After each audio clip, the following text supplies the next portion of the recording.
Nadreen, आप YouTube channel देख रहे हैं। मैं इमरान खान हूँ।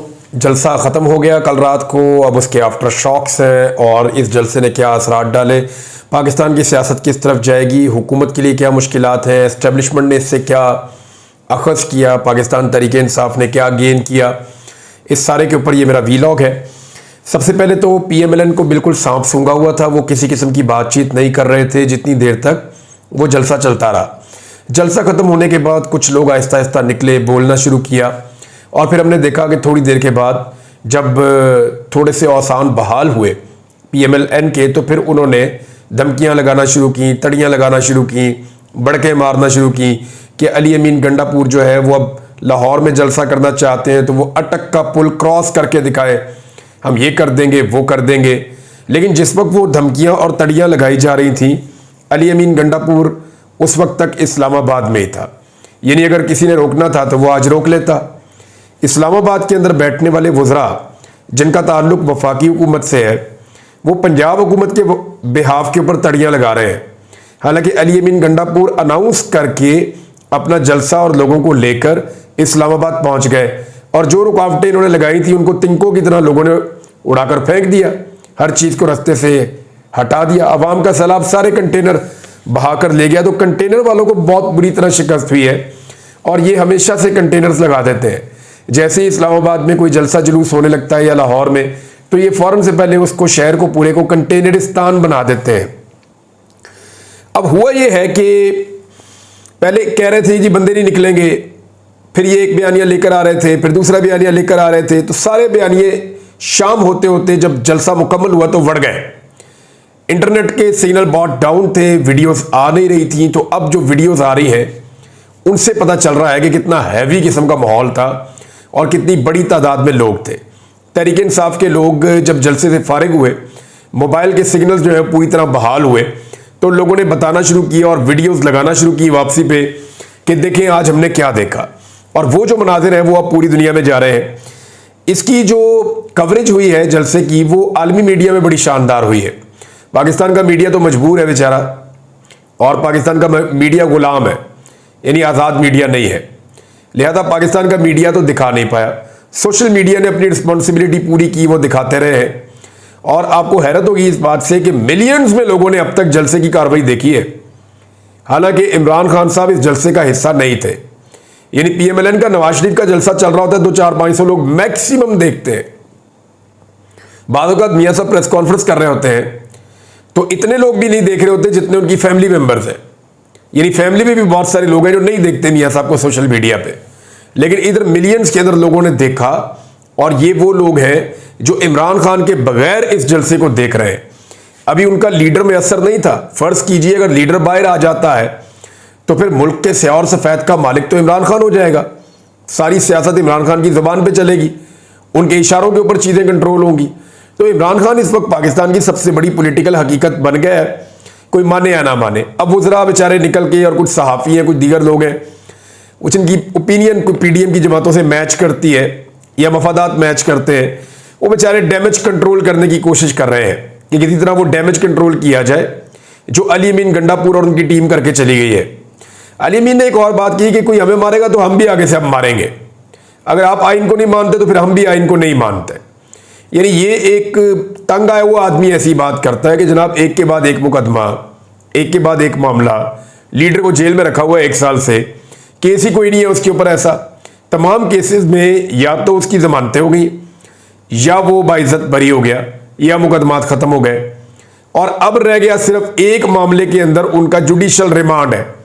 वहां पे उनकी जैसी बेल हो जाएगी, मंगल की तारीख दी हुई है वैसे अदालतों ने इस मामले में, तो जैसे ही इमरान खान साहब की बेल हो जाएगी तो सिचुएशन एकदम बदल जाएगी। फिर जो एक डेडलाइन दी है हुकूमत को, पाकिस्तान तहरीक इंसाफ की जानिब से दी गई कि जनाब आपको डेडलाइन दे रहे हैं 2 हफ्ते के अंदर इमरान खान साहब को छोड़ दिया जाए। और अगर 2 हफ्तों में इमरान खान साहब को ना छोड़ा गया तो फिर एक तहरीक चल पड़ेगी। बल्कि ये कहा गया कि हम जाकर इमरान खान को खुद छुड़वा लेंगे जेल से, और इसके अंदर अगर गोली भी खानी पड़ी तो अली अमीन गंडापुर ने कहा जी पहली गोली मैं खा लूंगा और मैं आप सबसे आगे चलूंगा। अब ये स्टेटमेंट इतना हैवी है कि इसके बाद हुकूमत की सिटी गुम हो गई है। हुकूमत ये भी सोच रही है कि ये स्टेटमेंट तहरीक इंसाफ कैसे दे सकती है। उन्हें इतना यकीन कैसे है कि 2 हफ्ते में इमरान खान साहब को छोड़ना पड़ जाएगा, वरना वो एक बड़ी तहरीक चलाने का कह रहे हैं। हुकूमत जो है वो एस्टेब्लिशमेंट पे भी शक कर रही है और उन्हें लगता है कि शायद एस्टेब्लिशमेंट अपने आप को इस सारे गंदे खेल से बाहर निकालना चाहती है। अगर एस्टेब्लिशमेंट अपने आप को इस सारे गंदे खेल से बाहर निकाल लेती है तो फिर अदालतों के जरिए इमरान खान साहब बाहर आ जाएंगे और उनके बाहर आते ही सारा का सारा सिनेरियो चेंज हो जाएगा। अली अमीन गंडापुर साहब को धमकियां लगाने वाले लोग कुछ किसी और के गुनाहों का जिम्मा भी अपने सर ले रहे हैं। यानी वो ये भी कह रहे हैं पिछली दफा तुम्हारे बाल काटे थे, इस दफा ये कर देंगे वो कर देंगे। तो इसका मतलब समझिए, इसका मतलब ये है कि नाकर्दा गुनाह अपने सर ले रहे हैं या वो चाहते हैं कि एस्टेब्लिशमेंट और पाकिस्तान तहरीक इंसाफ के अंदर एक दफा फिर बड़ी जंग हो जाए। वैसे तो ये लड़ाई लगी हुई है क्योंकि तहरीक इंसाफ ये कहती है जी हम नहीं मानते एस्टेब्लिशमेंट में, हम आपकी सियासत को नहीं मानते। तहरीक इंसाफ जहां पे रुकी हुई है, जहां पे फड्डा पड़ा हुआ है, इमरान खान साहब यही बात करते हैं ना कि तुम बाहर निकलो, आपका सियासत से कोई ताल्लुक नहीं है। अब मैं जानूं, सियासतदान जाने, सियासी जमातें जाने, हाँ अगर बात करनी है तो मुल्क की खातिर बात करो, हमारा मैंडेट वापस कर दो और ये जो हमारे साथ जुल्म और ज्यादती हो रहा है ये खत्म कर दो। ये बात इमरान खान साहब का पाकिस्तान तहरीक इंसाफ का एक मौक़िफ़ है। पाकिस्तान तहरीक इंसाफ ने ये जो बात की है इमरान खान साहब के हवाले से, डेडलाइन दी है कि उन्हें छोड़ा जाए, ये उन्होंने बहुत सोच समझ कर बात की है क्योंकि आज से अदालतों की छुट्टियां खत्म हो रही हैं। तमाम केसेस जितने रुके हुए थे गुज़िश्ता 1.5-2 महीनों से, वो सारे केसेस अब लग जाएंगे अदालतों में। यानी ये अदालती छुट्टियां खत्म होने के बाद माहौल अब खुल जाएगा क्योंकि जजेस अवेलेबल नहीं थे, बेंच नहीं बन पा रहे थे, तो मामला रुके हुए थे। अब जजेस की अवेलेबिलिटी में जो तौहीन अदालत के केसेस हैं वो भी लगेंगे। इमरान खान साहब के जो केसेस हैं वहां पे भी अब रिलीफ मिलेगा। रिलीफ क्या मिलना है, इंसाफ मिलेगा, इमरान खान साहब बाहर आ सकते हैं। बाकी जो पाकिस्तान तहरीक इंसाफ के केसेस हैं जो पेंडिंग थे या ऐसे मामला हैं जो रुके हुए थे, वो सारे आ जाएंगे। मखसूस नशिस्तों वाले केस का जो फैसला आया था उसका तफसीली फैसला भी जारी हो जाएगा और वहां पे भी चीजें बहुत क्लियर हो जाएंगी। अब इमरान खान साहब के जो मामला हैं वो तकरीबन तमाम केसेस खत्म हो गए हैं। वो जो एक आधा केस है, अगर वो ट्रायल कोर्ट जो सुन रही है एहतसाब अदालत, वो इस मामले को अगर इंटरटेन नहीं भी करती या इमरान खान साहब को इसमें फंसाती है तो ये अपील में चले जाएंगे हाई कोर्ट में और वहां से फारिग हो जाएंगे। अच्छा, मिलिट्री कोर्ट पे पाकिस्तान तहरीक इंसाफ ने क्यों वार्निंग दी? बैरिस्टर गौर ने भी ये बात की, 4-5 और लोगों ने ये बात की, अली अमीन गंडापुर ने ये बात की, तो इसको समझिए। अब अगर इमरान खान को अंदर रखना है इस निज़ाम ने तो सिर्फ एक ही रास्ता रह गया है, वो है मिलिट्री कोर्ट्स का, कि इमरान खान साहब को मिलिट्री की हिरासत में दिया जाए और मिलिट्री कोर्ट में इमरान खान साहब का मुकदमा चलाया जाए। क्योंकि मिलिट्री कोर्ट्स के बारे में जो सुप्रीम कोर्ट ऑफ पाकिस्तान में एक केस पेंडिंग पड़ा हुआ है, जब तक वो पेंडिंग है तब तक मिलिट्री कोर्ट के अंदर इमरान खान साहब का मुकदमा फाइल तो किया जा सकता है, वहां भिजवाया तो जा सकता है। डिपेंड करती है दोबारा सारी situation supreme court of Pakistan के एक और फैसले पे, लेकिन वो मामला वहां पे रुका हुआ है। उस रुके हुए मामले में क्या इमरान खान साहब के मुकदमे को मिलिट्री कोर्ट में शामिल किया जा सकता है? तो तहरीक इंसाफ ने तो ये धमकी लगाई एक तरह से, ख्वाजा आसिफ को ये कहा, चैलेंज किया अली अमीन गंडापुर ने कि तुम्हारा बाप भी इमरान खान का केस मिलिट्री कोर्ट में नहीं लगा सकता और जिसे तुम बाप समझते हो वो भी नहीं लगा सकता। अब समझदार के लिए इशारा काफी है, लेकिन पाकिस्तान तहरीक इंसाफ को इस बात की फिक्र है कि इमरान खान साहब का केस वहां जा सकता है। इमरान खान साहब ने इस हवाले से हाई कोर्ट से रुजू भी किया है। वजह यह है कि अब एक ही रास्ता रह गया है इमरान खान साहब को अंदर रखना है तो, कि उनको मिलिट्री कोर्ट्स में ले जाए, मिलिट्री कस्टडी में दे दिया जाए। अब अगर ये नहीं किया जाता तो इमरान खान साहब निज़ाम के अंदर तमाम मुकदमा जीत के बाहर आ जाएंगे। अब नवाज शरीफ की भी ख्वाहिश होगी और उनके साथियों की भी, ख्वाजा आसिफ इसका इजहार भी करते रहते हैं, बाकी लोग भी कहते हैं कि इमरान खान को मिलिट्री कोर्ट में ले जाया जाए और उनका मुकदमा वहां चल सकता है। तो ये वो मामला है जिस पे पाकिस्तान तहरीक इंसाफ ने बड़ा खुलकर कहा और गंडापुर साहब ने जो है वो इन लोगों के बारे में बड़ी खुल के बात की कि जी अब मिलिट्री कोर्ट में इमरान खान का मुकदमा हम कभी नहीं मानेंगे। यही बात बैरिस्टर गौर ने कही, यही बात बाकी जितने लोग वहां पे मुकर्रीन थे उन तमाम ने इसका जिक्र किया। एक और चीज है, अली अमीन गंडापुर साहब ने एक धमकी भी लगाई। उन्होंने कहा जी मैं लाहौर में आकर नंगा कर दूंगा। अब ये नंगा किसको करेंगे उन्होंने ये नहीं बताया, लेकिन उन्होंने ये बताया कि मेरे साथ जो कुछ हुआ जब मुझे गिरफ्तार किया गया। एक्चुअली अली अमीन गंडापुर ये बात क्यों कर रहे हैं, देखें, अली अमीन गंडापुर को गिरफ्तार किया गया था 9 मई से पहले और पाकिस्तान तहरीक इंसाफ के ऊपर जितना कुछ भी किया जाता है इसके बारे में कहा जाता है कि क्योंकि 9 मई किया तहरीक इंसाफ ने, इसलिए एस्टेब्लिशमेंट बहुत गुस्से में है और सियासी जमातें भी बहुत गुस्से में हैं, तो रियासत वो इंतकामन कर रही है जो भी कर रही है। लेकिन अली अमीन गंडापुर का मौक़िफ़ मुख्तलिफ है। वो ये कहते हैं 9 मई तो एक बहाना है जिसमें इमरान खान को टारगेट किया जा रहा है, क्योंकि अली अमीन गंडापुर 9 मई के बाद गिरफ्तार नहीं हुए। वो 9 मई से पहले गिरफ्तार हुए थे। आज वो वज़ीर आला खैबर पख्तूनख्वा है, लेकिन उन्होंने बदतरीन हिरासत में टाइम गुजारा है। अली अमीन गंडापुर के बाल भी काट दिए गए थे, उनके ऊपर टॉर्चर भी किया गया था। और अली अमीन गंडापुर के बकौल, क्योंकि मुझे उन्होंने काफ़ी चीज़ें बताई हैं कि उनके ऊपर टॉर्चर करने वाले उनसे कुछ बयानात लेना चाहते थे, इमरान खान के खिलाफ उनको गवाह बनाना चाहते थे और इमरान खान को और कुछ और लोगों को फिक्स करना चाहते थे। तो गंडापुर साहब को इस बात का पता है और अब वो इस पोजीशन में है कि अगर वो ये बात बताएं भी तो कोई ना उसको डिनाई कर सकता है और ना कोई उनके ऊपर कोई एक्शन कर सकता है। दूसरी बात यह है कि गंडापुर साहब क्योंकि वज़ीर आला खैबर पख्तूनख्वा बन गए, तो अब उनके पास एग्जैक्ट इंफॉर्मेशन है कि उनके साथ जो लोग बात करने आते थे वो कौन थे, उनके ओहदे क्या थे, उनका ताल्लुक कहां से था। तो गंडापुर साहब जो है वो इसीलिए कह रहे हैं कि मैं सारा कुछ खोल दूंगा, सबको नंगा कर दूंगा, और अगर हमारे साथ ज्यादती की गई और इमरान खान साहब के खिलाफ जो ज्यादती की जा रही है उसको खत्म ना किया गया। तो गंडापुर साहब का यह दावा है कि उन्होंने वो नफरत जो 9 मई के बाद कहा जाता है कि अब ये जस्टिफाइड है, ये नफरत बहुत से लोगों की आंखों में 9 मई से पहले जब वो गिरफ्तार हुए वो तब भी देखी थी। हुकूमत के हाथ में भूल गए, क्योंकि हुकूमत देखें, एक तो ये जलसा है, ये मोमेंटम है, ये गेटवे था पंजाब में दाखिल होने का या इस्लामाबाद में दाखिल होने का। तो आज पाकिस्तान तहरीक इंसाफ अमली तौर पे दाखिल हुई और उन्होंने कामयाबी के साथ अपना जलसा मुकम्मल करके एक मोहर सब्त कर दी कि तहरीक इंसाफ ही तगड़ी और बड़ी पार्टी है जो हर जगह पे जलसा कर सकती है, और वो फस्तायत के बावजूद उनको कंट्रोल करने में सारे नाकाम रहे हैं। अब हुकूमत के हाथ पांव क्यों फूल गए हैं? क्योंकि उनका पहले ही कंट्रोल बहुत कम है।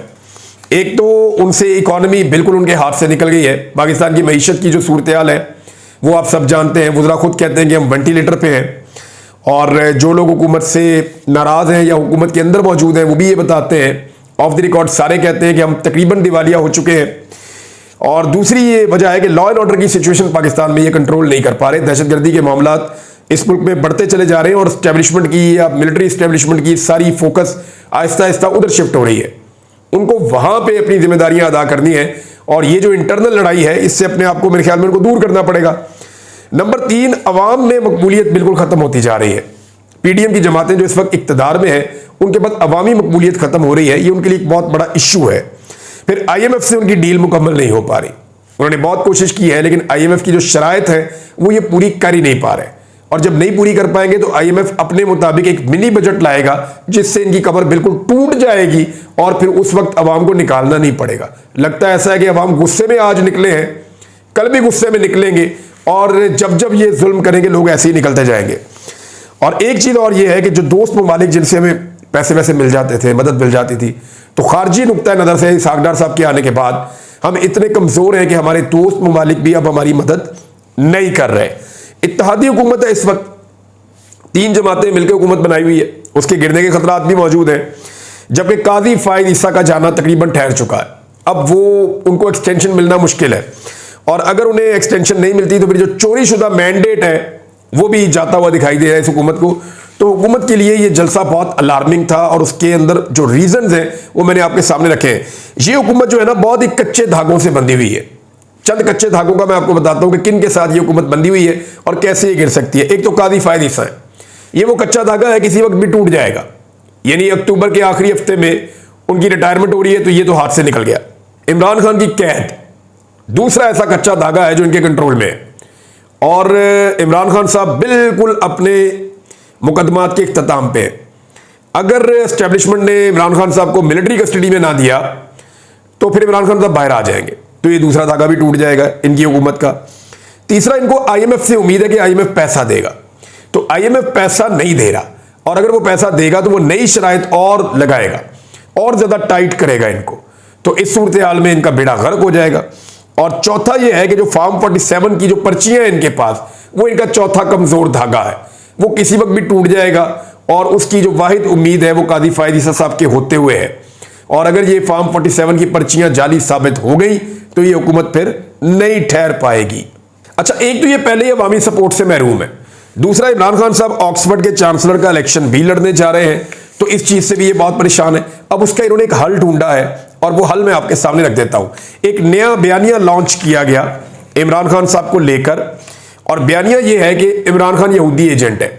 मैं आपको बताता हूं, थोड़े दिन पहले यही हुकूमत कह रही थी कि वो तालिबान के दोस्त हैं, वो खवातीन को पर्दा करवाते हैं, वो कट्टर मुसलमान है, वो आशिक रसूल है, इस किस्म के इमरान खान साहब के ऊपर एलिगेशंस ये हुकूमत लगवा रही थी और उसके ऊपर भंगड़े डाल रही थी। खुश हो रहे थे ये लोग, टीवियों पे खबरें चला रहे थे कि मगरबी ममालिक में छपने वाले अखबार में एक आर्टिकल में ये कहा गया कि इमरान खान साहब पक्का सच्चा मुसलमान आशिक रसूल है, लिहाजा ऑक्सफर्ड में इसको वोटिंग नहीं होनी चाहिए। इन्होंने पहले ये बयानिया बनाया, लेकिन कोशिश भी इन्होंने बहुत की, बहुत सारी चीज़ें ले जाकर जमा भी करवाई इससे मिलती जुलती, और कोशिश की कि ऑक्सफर्ड यूनिवर्सिटी के इलेक्शन में इमरान खान साहब चांसलर ना बन पाए और वो लड़ ही ना सके। लेकिन जब इन्हें हर जगह में शिकस्त हो गई तो अब एक नया बयानिया है, और ये बयानिया एक्चुअली PMLN ने तैयार किया है, और जिन लोगों ने तैयार किया है, जिस जगह बैठकर तैयार किया है, उसका भी मुझे अब पता चल गया है, और जिसने ये पहली दफा शुरू किया था वो भी मुझे आइडिया है। आहिस्ता आहिस्ता ये सारे कैरेक्टर आपके सामने आ जाएंगे। इस बयानिया के ऊपर राणा सनाउल्लाह ने और ख्वाजा आसिफ ने पहले स्टेटमेंट दिए। बयानिया ये बनाया जा रहा है कि इमरान खान यहूदी एजेंट है। इस सिलसिले में पहले इसराइल के एक अखबार के अंदर एक ब्लॉग छपवाया गया। वो आज़रबाईजान की रहने वाली खातून है, मुबैना तौर पे वो कोई थोड़े से पैसे लेकर वो लिख देती हैं आर्टिकल थोड़े पैसों में, तो उनसे वो जो ब्लॉग लिखवाया गया उसके ऊपर ये इमारत खड़ी की गई कि इमरान खान जो है वो प्रो इसराइल है और वो यहूदियों का एजेंट है। फिर यही बात जो है वो यहूदी लॉबी का आदमी है इमरान खान, ये बात जो है राणा सनाउल्लाह ने की। ख्वाजा आसिफ ने कहा कि इसराइल के जुल्म पे इमरान खान कभी नहीं बोला, हालांकि पूरी दुनिया गवाह है कि जितना और जैसा इमरान खान बोला इसराइल के जुल्म के ऊपर वैसा कोई नहीं बोला। उसने अक़वाम मुत्तहिदा में खड़े होकर जिस तरह वो तकरीर की और जिस तरह उसने अपने मौक़िफ़ को पेश किया, पाकिस्तान की तारीख में कोई आदमी, कोई वज़ीर आज़म ऐसा नहीं कर सका जो इमरान खान साहब ने किया है। लेकिन ये दोनों ये बात कर क्यों रहे हैं और PMLN ये बयानियां बना क्यों रही है? बज़ाहिर दिखाई देता है कि PMLN ने यह मान लिया है कि इमरान खान ऑक्सफर्ड के चांसलर जरूर बन जाएंगे, और मेरी इत्तला के मुताबिक जो इन्होंने मीटिंग की उसमें यह तय किया कि अगर इमरान खान ऑक्सफर्ड का चांसलर बन जाता है तो हमने उससे पहले और उसके बाद यह बयानिया बनाना है कि क्योंकि इमरान खान यहूदियों का एजेंट है, इसलिए यहूदी लॉबी मिलकर उसको, यानी ये कहेंगे ये बात, जितवाने की कोशिश कर रही है ऑक्सफर्ड चांसलर का इलेक्शन, या जीतने के बाद ये कहेंगे जी उन्होंने जितवाया इसको। यानी आप समझ गए ये कितने चालाक लोग हैं। यानी अगर इमरान खान इतना ही गैर मकबूल है और इतना फारिग आदमी है तो बिलावल ने ऑक्सफर्ड से पढ़ा है, सारी जमातें मिल जाओ, सारे रल के कंपेन करो। बिलावल जरदारी को इलेक्शन लड़ा रहे हैं इमरान खान के खिलाफ ऑक्सफर्ड यूनिवर्सिटी का, लग पता जाएगा वो चांसलर बनता है या नहीं बनता। देखिए वो भी तो चांसलर का इलेक्शन लड़ सकता है ना, तो लड़ दे इलेक्शन इमरान खान के खिलाफ, लेकिन मुमकिन नहीं है, इनसे हो नहीं पाएगा। और अब इन्होंने तरीका ये ढूंढा है कि अगर इमरान खान साहब जीत जाते हैं तो हम ये बयानियां बना देंगे कि जनाब यहूदियों का एजेंट है तो यहूदियों ने जितवा दिया। तो आपको अंदाजा हो जाना चाहिए कि ये होने वाला है, तो इसकी तैयारी पहले से कर ले। अब तक के लिए इतना ही, अपना ख्याल रखिएगा, अपने चैनल का भी। अल्लाह हाफ़िज़।